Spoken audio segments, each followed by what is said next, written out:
Banyak yang bilang value investing naiknya lama, Bill. Ada juga loh saham-saham value investing yang ditunggu beberapa bulan tiba-tiba naik. Gak banyak yang tahu, cuman Emberting sih lumayan banyak yang cuan dari saham ini. I think sekitar 6 bulan itu naik 30-40%, which is itu gede banget sebenarnya ya. Kalau memang bener dividennya bagi lagi, payoutnya 80-90%, maka harusnya dividen bisa 15% lebih nih. Mereka itu spesialis kontraktor di sektor sawitnya yang berhubungan dengan kelapa sawit. Ya. Nah, terus kalau kita cek lebih dalam, yang menarik adalah, nah di satu sisi juga kita lihat what could go wrong gitu. Resikonya apa sih, resiko terbesar?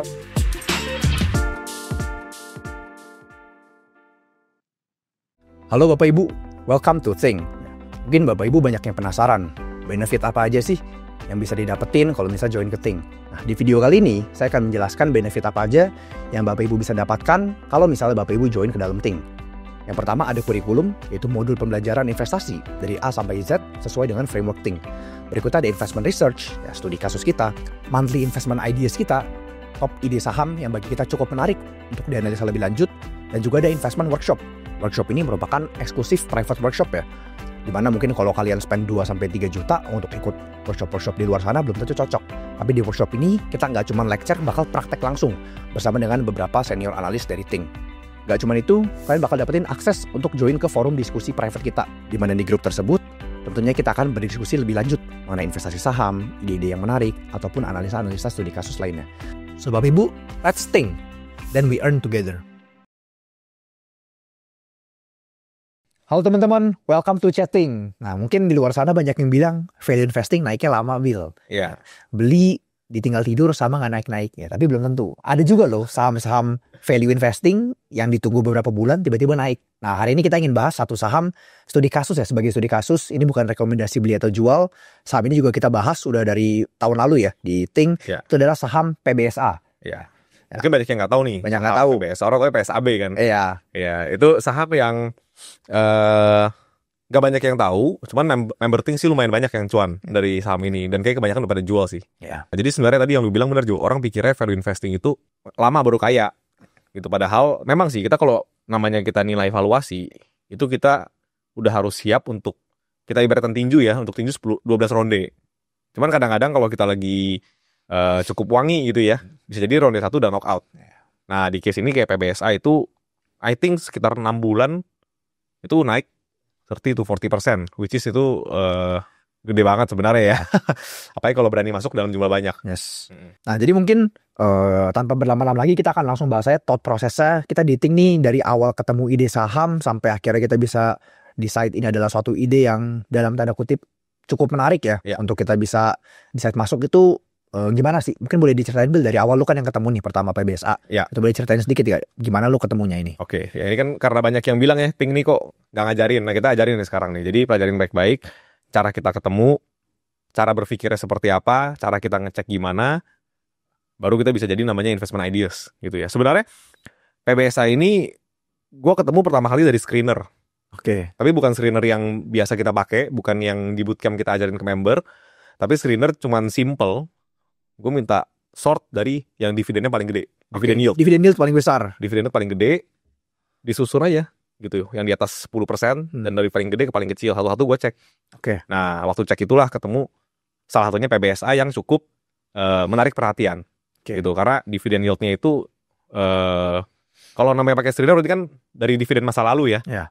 Itu kalau gue nggak salah ingat sekitar 13-14%, dan mereka itu konsisten bagi dividen payout itu 80-90%. Oke. Artinya ini bukan cuman sekali gitu. Memang mereka selama ini menjalankan bisnis ini bagi dividen itu gede. 80 dari 90% laba itu mereka terus bagi dividen. Dan kebetulan waktu gue sadar sama PBSA ini kondisinya tahun lalu laba dia gede. Ya. Tahun ini pun waktu kita ketemu 2024 ya. Berarti kan di 2023-nya bagus. Ya. 2024-nya juga udah berjalan sampai Q3 dan bagus. Ya. Jadi ini yang muncul di pertanyaan adalah oke, kalau memang bener dividennya bagi lagi, payoutnya 80-90%, maka harusnya dividen bisa 15% lebih nih. Yeah. Waktu itu harga saya masih 300 kecil. Yeah. 300, sekitar 300 lah, 320 I think around that. Dan pasti yang muncul di pikiran ini Jo, ini kedepannya labanya bisa bertahan gak segini terus? Nah maka dari itu kita kan, pas kita lagi di Medan tuh Jo. Yeah. Kita lagi roadshow. Bulan Oktober kurang lebih, Oktober November ya, lalu. habis lihat LKQ3 2024. Ya. Ya kan kita lagi di Medan. Itu cepat prosesnya Jo. Kita cuman I think semalam selesai sih Malam. untuk ngecek semuanya untuk tahu oke, is this the a go or not go gitu loh. Nah, jadi ya mungkin apa yang kita lakukan waktu itu Jo? Malam-malam di kamar hotel. Nah, jadi kita singkat cerita ya, kita pada saat lagi di hotel akhirnya iseng screening dan lihat ini kayaknya menarik, ya udah tanpa berlama-lama lagi kita sebagai investor kalau ngeliat peluang pasti otomatis penasaran mau kulik secepat-cepatnya ya kan. Iya. Kalau bisa lembur deh karena kita Iya. penasaran, siapa tahu beneran bisa jadi peluang. Memang seru Jo, kayak orang kalau yang hobi mancing kan dapat ikan tuh seru kan? Iya, Kita pasti juga dapat tarik gitu kan. Iya, kita- Karena apa? Ya ntar urusan nanti. Iya, Bagus atau enggak? ketemu ide pasti kita ya gatel sendiri. Pengen Iya. cek. Dan pada saat itu kita langsung cek. Pertama-tama kita cek sekilas. Ini tuh PBSA ya, atau nama PT-nya PT Paramita Bangun Sarana, ini punya siapa? Ya. Basically ini adalah keluarganya Sinarmas, ya, grupnya Sinarmas, saudaranya jauh. Jadi kalau misalnya, kenapa kita bisa bilang ini grupnya Sinarmas? Emang mereka ada state. Nah itu kalau teman-teman cek, ya ada satu nama family lah. Saya dalam tanda kutip adalah keluarga Tanuwijaya. Nah itu kalau teman-teman cek TPMA, itu kan affiliated juga. Karena kita udah pernah analisa saham TPMA, kita tahu ini grupnya Sinarmas juga. Dan yang owner yang sama kayak TPMA, yang mana itu perusahaannya clean. Yes. Nah Jadi ini, kita seneng. jadi pas kita ngeliat sekilas, oh ini grupnya Sinarmas, yang dimana dia memperlakukan TPMA dengan cukup clean.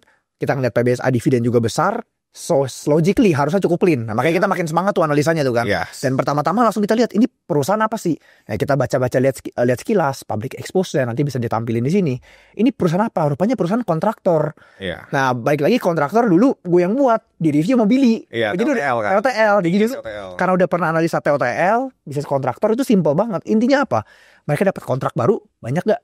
Iya. Kalau dapat kontrak barunya banyak, marginnya bisa berapa? Dan backlognya berapa lama? Backlognya berapa lama? Jadi langsung pertama-tama tahu karena ini bisnis kontraktor, langsung kita cek. Emang dia kontraktor bangun apa sih? Ya. Nah, di Medan tuh ingat banget tuh, kita pecah tugas tuh ya. Gue ngecek, oh rupanya bangunnya itu banyak kan bangun project yang berhubungan dengan industri kelapa sawit. Nah nanti teman-teman bisa lihat gambarnya di sini ya. Itu banyak kan project mereka dari membangun proyek jembatan untuk menghubungkan pabrik kelapa sawit, ya storage tanknya kelapa sawit, penggilingan, refinery, pokoknya banyak Ya. sawit related tuh. Ya pokoknya berhubungan sama sawit, mereka bisa bikin ya banyak macam lah. Ya, Termasuk yang gede itu kemarin kan Unilever. ya Unilever juga, Oleh- oleh chemical benar. Iya. Jadi memang mereka itu spesialis membangun kontraktor di sektor sawitnya yang berhubungan dengan kelapa sawit. Iya. Nah, terus kalau kita cek lebih dalam, yang menarik adalah lebih dari 50% Iya. customer mereka itu selalu dari grupnya Sinarmas. Ya, Ah, Smart. Smart ya. Make sense dong, karena memang keluarga mereka adalah keluarga Sinarmas. Nah, PBSA ini kecipratan project kalau si Smartnya itu lagi membangun. Ya, apapun refinery, Iya. mill segala macam, bikin jalan. Dan maksudnya bukan semua Smart itu dibangun oleh PBSA. Iya. Maksudnya ada bagian lain, cuman mungkin yang PBSA bisa kerjain, PBSA kerjain Yes. gitu. Ini good and bad sebenarnya Jo. Iya. Satu sisi ya kita juga deg-degan. Ini berarti kan sangat bergantung dengan satu pihak customer. ya. Yang mana customernya afiliasi lagi. Mm. Tapi kita cek ke belakang ya so far ya oke-oke aja sih, nggak ada yang terlalu mungkin ya harga ada sedikit-sedikit di harga afiliasi sedikit lah ya, cuman in general masih very very fair Yes. lah menurut kita. Nah, mungkin teman-teman juga penasaran tahu dari mana mungkin harganya ya. Balik lagi kita bandingin apa? Kita bandingin perusahaan sekelas kontraktor high rise building kayak TOTL, mungkin gross profit marginnya berapa? Nah, dalam kasus PBSA ini gross profit margin dia berapa? Nah, kalau kita cek masih cukup fair lah. Ya, masih cukup fair. Beda nature sih Jo sebenarnya. Ya, betul. Gitu. Tapi cara kita melihat perusahaan kontraktor, meskipun yang satu nih bangun gedung, bangun mall, bangun sekolah gitu ya, yang satu lagi bangunnya barang-barang sawit gitu ya, itu in general purchase proses distribute cara bekerjanya tuh mirip. Yes. Cuman mungkin beda produk, beda kalau kayak TOTL kan bangun gedung mungkin lebih lama Yes, benar. bandingin sawit. Ya. Hmm. Sebagai gambaran total mungkin kalau bangun gedung rata-rata proyeknya 3-4 tahun. Nah, PBSA ini banyak kan proyeknya itu 1 tahun, lebih pendek, 1-2 tahun. Bahkan ada yang bulanan doang. Hmm. Ya, jadi makanya pas kita ngeliat kontraknya dapat gede ya, dia tiba-tiba kita lihat, wah kontraknya tuh banyak tuh Bill, inget banget di 9 bulan 2024. Ya. Kita lihat, wah it is expected dalam 1 tahun ke depan ini bisa jadi omset.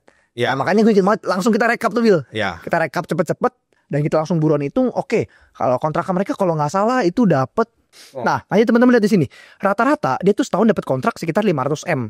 Tapi di bulan 9 2024 dia udah dapat kontrak baru 1,2 triliun. Nah, gitu banget tuh. Ya. Gue lama nanya gue, ini bener kan juga 1,2 T? Ya kan kita Kok cek, gede wah, banget. kok gede banget. Kita cek rupanya bener. Jadi bayangin, biasanya mereka setahun dapat kontrak 500 miliar. Ini 9 bulan 9 2024 mereka dapat kontrak 1,2 triliun. Wah, kalau jadi omset 1,2 triliun dalam 1 tahun ke depan, rata-rata gross profit margin 20%, artinya gross profit mereka kurang lebih bisa 400 sampai 500 miliar. Ya, tapi dibagi waktu lagi ya. Ya, dibagi waktu dalam 1 tahun tuh. Belum lagi kalau ada proyek-proyek baru masuk. Nah makanya kita pikirin menarik. Ya kurang lebih kayak gitu tuh. Jadi kan yang kita paling bingung ini kan sebenarnya waktu kita ketemu ya, bukan bingung sih. Pertanyaan kita ini bisa bertahan berapa lama? Ya. Karena laba bagus ini kan udah mulai masuk semenjak mereka kerjain oleochemnya Unilever. Bener. Yang mana itu 2023. Di 2024 itu kan cuma tersisa sisa kontrak sedikit. Karena kebanyakan mereka bangun begitu jadi kan jadi revenue. Ya. Berarti yang tinggal sisa-sisa nih yang belum jadi omset, yang belum jadi laba. Nah, kita kan berarti kan mau tahu dong ini ke depan ini banyak kontrak lagi atau enggak. Ya. Ternyata waktu di 2024 Q3 mereka dapat kontrak baru banyak. Artinya itu mungkin untuk 6-9 bulan ke depan revenue itu udah di seal gitu loh. Udah ke-secure. Udah ke-secure. Tinggal nanti masalahnya di Q4, Q1 mereka dapat kontrak baru lagi gede atau enggak. Ya. Nah, itu kan yang kita pantau sebagai key variable. Yes. Nah, tapi saya yakin pasti teman-teman banyak nanya nih Bill. Iya. Tapi tahu dari mana jaminan 1-2 tahun ke depan kontraknya masih bagus? Nah, ini pertanyaan bagus dan ini juga yang kita tanyain. Iya. Jadi teman-teman pastiin ketika sedang melakukan analisa, itu harus penuh dengan pertanyaan. Iya. Ke depannya gimana? Meskipun kita nggak tahu jawaban persis, karena nggak ada yang tahu lah future Iya. gimana kan. Tapi minimal kita bisa meraba-raba. Ya, Iya. lakukan some estimation, do some analysis. Contohnya apa? Kita bisa lihat harga sawit. Ya, dia kan bangun proyek kelapa sawit. Iya. Logikanya kalau harga sawit lagi tinggi, pasti perusahaan-perusahaan sawit juga lagi pada cuan, pada untung banyak. Lebih more likely mereka untuk ya rapi-rapi, bangun gudang baru dan segala macam. Iya, tambah meal, tambah meal. segala macam. Itu poin nomor 1. Poin nomor 2 kalau kita lihat, ya, utilisasinya smart. Iya, benar. Ya, smart sendiri utilisasinya itu udah mentok. Ya, sedangkan namanya harga sawit lagi tinggi, kalau pengusaha mau seize the opportunity, mereka kan logiknya harus nambah-nambah nih. Iya. Ya, nambah gudang kayak, nambah apa kayak. Jadi pada saat itu kita mikir smart ini utilisasinya udah mentok. Iya. So lebih more likely ya seharusnya mereka akan ada nambah-nambah project yang dimana PBSA ini highly Kecipratan bisa kecipratan juga. Ya, dan Smart itu kan gede ya. Mereka PBSA kebagian bangun tong sampah aja ya. Itu lumayan buat PBSA. Iya benar. Gitu. Jadi kita cuma ngarepin sedikit cipratan lah dari Semar. Jadi dengan mempertimbangkan itu semua, makanya pas di Oktober November tahun lalu akhirnya ya gue tau lu masuk ya, kita masuk lah. Kita masuk dan kita rasa jujur ngomong valuasi memang nggak murah-murah banget Bill pada saat itu Bill. Sebenarnya agak nanggung juga. Cuma kita kan udah estimate ya. Ini paling nggak dividen dari harga waktu itu bisa 16-17%. Ya. Kita mungkin tahu untuk case bisnis seperti ini, kita mungkin nggak bisa expect labanya akan stabil begini terus. Iya. Karena ada naik turun dia pasti. Ya, tapi kita tahu nih ada backlog at least sampai Q2 lah. 2025 belum ditambah kontrak baru lagi. Yes. Belum ditambah kalau nanti si Semar mau capex, belum ditambah Unilever lagi bangun pabrik, meskipun tendernya belum mereka yang menang nih. Cuman kan kalau menang lumayan. Ya. Tapi kasar kata, pegang 2 tahun, kayaknya udah bisa balik 30-35% dari dividen. Ya. Jadi kalau kita taruh 1 miliar itu mungkin udah balik dalam bentuk cashback dividen 300 sampai 350 juta less than 2 years. Ya. Gitu. Jadi sisanya mungkin 650 juta modal sisanya itu ya even dividennya turun pun juga harusnya kalau emang mau hold saham 10 tahun gitu ya harusnya tetap masih nggak akan kalah. Yes. Cuman masalah ya kalau siap 10 tahun berarti akan dapat siklus yang dia lagi sepi. Ya. Opportunity cost. Opportunity cost aja gitu. Tapi kan at least 1-2 tahun ke depan waktu itu yang kita pikir ya. Makanya memang nggak masuk terlalu banyak. Satu sisi juga ya memang ya cuma bisa beli 1 M sih, saya nggak gitu liquid sahamnya. Bener-bener sepi. Kita kalau paksa beli banyak malah naik. Iya. Ya udahlah beli sedapatnya. Dan ya lumayan lah ya 6 bulan 30-40% lumayan juga. Cuma dengan pola pikirnya memang kita nggak bisa tahu persis nih masa depannya secara clear, tapi at least 1-2 tahun ke depan tuh udah di tangan. Yes. Dan manajemen pun akhirnya bilang lagi nih kemarin belum lama kan, mereka expect 2025 bisa cetak laba 200 miliar. Oh, naik lagi sedikit tuh. Turun tuh dari 2024 tapi masih oke. Benar, dibandingkan rata-ratanya masih lumayan naik lah dibandingkan rata-ratanya ya. Ya walaupun ya gue nggak nunggu sampai 2025 sih. Ya. Dan akhirnya begitu announce dividen kan sampai naik, terus tiba-tiba jadi rame itu jadi bisa jualnya gampang dan ketemu saham lain yang menurut gue pribadi bisa multi bagger. Yes. Jadi yaudahlah kayaknya memang udah untuk waktunya untuk di switch aja deh realize profit yang PBSA masuk ke yang lain. Nah ini tips juga buat teman-teman. Jadi memang ketika kita melakukan analisa impossible we can know 100% detailsnya datanya. Tapi minimal dengan kita melakukan analisa conviction kita tuh jadi kuat. Jadi teman-teman perhatiin ketika kita bahas PBSA ya kita kan ngomongin outlook nih. Harga sawit lagi tinggi, kontrak lagi banyak. Tapi di satu sisi kenapa kita dalam tanda kutip memberanikan diri, karena kita tahu ini perusahaan sangat clean. Capital allocation itu bagus. Ya. Ibaratnya kita benar-benar partneran sama kontraktor sawit, di mana dia mayoritas labanya itu dibagiin kepada kita dalam bentuk dividen. Ya. Dan mereka memang nggak butuh terlalu banyak modal untuk karena jasa kan. Betul. Nah di satu sisi juga kita lihat what could go wrong gitu. Resikonya apa sih resiko terbesar? Waktu itu kita lama tuh mempertimbangkan resikonya. Gue inget banget Bill. Pas di Medan tuh kayak apa sih resiko terbesar nih? Satu udah pasti gak dapat kontrak kalau. Tapi tadi kita bilang rasanya least likely lah kontrak juga gak mungkin nol. Iya, mungkin labanya jadi 100 miliar itu masih mungkin. Ya, itu masih mungkin, betul. Tapi resiko kedua apa? Ya, kalau manajemennya kurang bagus, tapi teratasi, capital allocation kan clean. Ya. Resiko ketiga apa? Gagal bayar. Ya, which dalam kasus ini namanya kontraktor, ya kan mereka bisnis jasa nih. Seharusnya itu nggak boleh rugi. Susah banget rugi, kecuali proyek mereka gagal atau nggak dibayar. Nah, dalam kasus PBSA nanti teman-teman lihat di sini, clean lah itu very clean. Impairment mereka atau chance yang gagal bayar itu kecil banget. Makanya kita mikir, aduh ini perusahaan bagus banget, bersih banget. Sayang memang valuasinya pada saat itu nggak murah-murah banget. Murah dikit lah, mungkin most sekitar 20-30% aja lah margin of safety-nya. Jadi kayak kalau turunnya lebih dalam mau nambah tuh Bill. Cuman karena kita tahu mostnya agak tipis ya kita disiplin. Ya udah masuknya juga nggak terlalu banyak. Sebenarnya sejujurnya kalau gue pengen masuk lebih banyak sih Jo. Gue cuma bisa masuk 1 eman lebih. Itu cuma sekian persen dari portofolio. Pengennya lebih sebenarnya. Cuman memang ya nggak bisa karena nggak ada barangnya gitu ya. Kita mau cari lewat broker ya, maksudnya siapa yang punya barang yang mau jual juga gak ketemu. Jadi ya udah beli sedapatnya. Plus yang gue pikir kita kan udah expect nih. Berarti next year harusnya dari kita beli sampai ke RUPS dividen tuh 6 bulan kan kira-kira. Harusnya dapat dividen 16-17% dari modal beli. Anggap deh labanya turun setengah, itu dividen masih 8-8,5% setahun. Exactly. Itu masih berapa kali lipat deposito. Jadi ya anggap kalau lagi bagus dapat dividen 17%, lagi kurang bagus dapat dividen 8%. Even kalau turun ke 5% itu masih lebih gede daripada deposito. Susah kalah. Bener. Terus perusahaan gak ada utang, manajemennya clean. Kita sangat suka manajemennya. Ya udahlah. Ya udah pengen beli lebih banyak, cuman ya udah dapetnya cuma segitu ya. Member juga kan ada yang, karena kita juga share gitu loh. Jadi yang beli bukan cuma kita, member juga. Kayak kemarin di Surabaya tuh gue inget di Bandung juga ada. Iya kan ya, ada namanya Pak inilah, gue gak sebut sensor ya, sensor aja nanti. Itu pertama kali ketemu di acara Surabaya, tapi acara eksternal ya, bukan acara member. Kita bikin acara buat publik. Itu portonya gede banget di PTPS. Wah itu kita suruh jual sebelum turun tuh, untung jual. Udah mungkin dia udah kena sedikit loss, tapi dia nggak hold terus sampai dia turun terus sahamnya kan. Akhirnya dia realize loss sebagian. Waktu kemarin bawa bootcamp di Surabaya dia bilang akhirnya masuk PBSA, dan sebelum dividen udah jual juga. Pindah lagi. Mumpung ada liquidity tuh. Sama yang begitu Jo, ketika lagi murah tuh sepi. Ketika udah naik jadi ramai sahamnya. Persis lah kayak enter sensor. Jadi sensor ini. Ini juga. Oh iya, di sensor. Oh iya, sensor. Udah cukup. Anything yang kita ketinggalan Jo yang kita mau share ke teman-teman mengenai cara analisa. Ini sekilas saya. Kalau detailsnya kan ada di Tingkelas. Ada Tingkelas, dan ini semua materi bahkan sebelum saham naik itu semua kita pasti share, Bel. Kita pasti share di member ya. Kadang entah di Tingkelas, di mana Tingkelas itu kan kita praktek workshop. Pas di Tingkelas malah kita ngerekap bareng tuh. PBSA kontraknya berapa, itu kan kita kasih lihat bener-bener. Eral juga kita bahas pas Tingkelas mau cap masih 200-an ya, di bawah 300. Iya, 200 gede tuh 300 kecil lah, around that. Sekarang udah turun, dan waktu turun itulah banyak member masuk tuh. Yes, benar.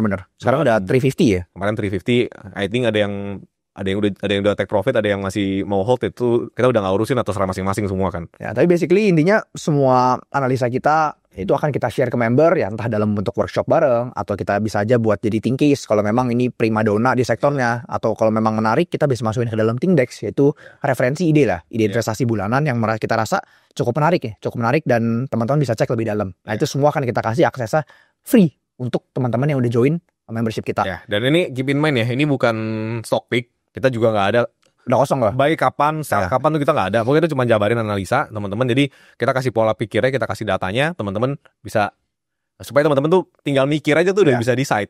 Yes. Tinggal mikir bisa apakah ini saham yang menarik buat dibeli atau enggak, itu decision masing-masing semua. Ya, jadi teman-teman jangan harap masuk ting dapat stock pick, nggak akan. We will never give you stock pick, but we will provide you the data, the insights. Nah, keputusan di tangan teman-teman biar teman-teman mikir sendiri. Kita nggak ada tuh target price, buy selling, nggak ada. Kita kasih analisa kita capek-capek ngumpulin datanya, kita rangkum ya. Keputusan ada di tangan teman-teman.